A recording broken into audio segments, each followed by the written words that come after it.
Welcome to Tips from the Top with me, Jo Parry. Today I've come to Solway Community Technology College in Cumbria. This is one of the top performing secondary schools in the county.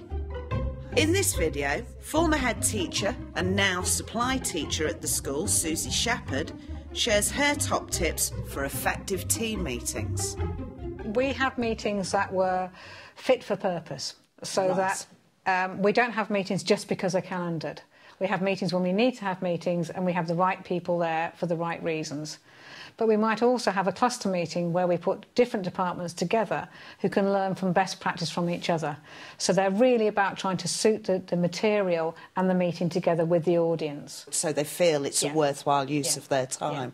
Yeah. If the meeting has purpose, staff are willing to go. We don't have many meetings. We have one meeting for staff each week, plus a senior team meeting. That's a general pattern. Right. And we'll tailor those, if we can, to when we have events on in the evening.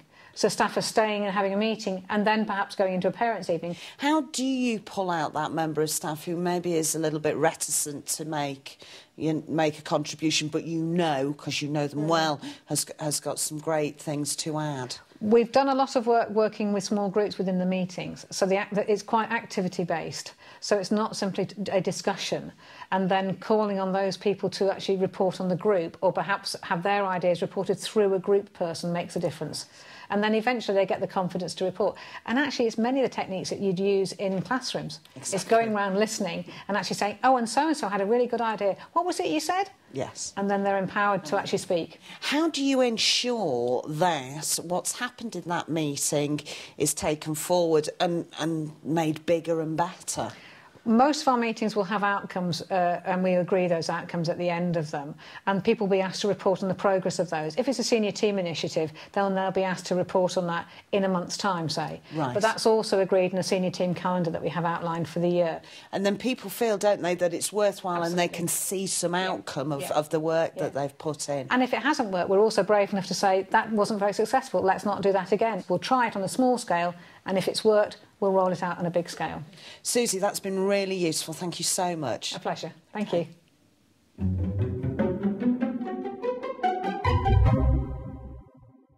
If you're going to be somebody who can chair a great meeting, my tips, I think, are as follows. Firstly, you need to really decide what the point of the meeting is. And I find it always useful to ask myself the question, at the end of this meeting, I would like the group to. And by answering that, I've got a real focus for the meeting. It also stops you having too many things on an agenda. Then, use my time wisely. Use everybody else's time wisely. This is a precious commodity. So, have an agenda, have timed portions of the agenda and stick to it. At the end of an agenda item, I always find it useful to summarise. This saves you time later because it will iron out any things that people have misunderstood in the conversations. We can talk those through and make sure everybody is of one voice. And then you've got that point, it's contentious, it's going on a little bit. You've got some choices here. You can hurry it along. Alternatively, you could shelve it and put it onto the next agenda saying that we need to give this more time. Or possibly consider putting together a subcommittee of people who could look at it in more detail and bring it back to your next meeting. And finally, I think it's really important that you're very professional in what you produce after the meeting. People will know the meeting was important if you give them something to work to. I like to put out action points. This is just a brief description of what was decided, initials of who's responsible and a time frame for it.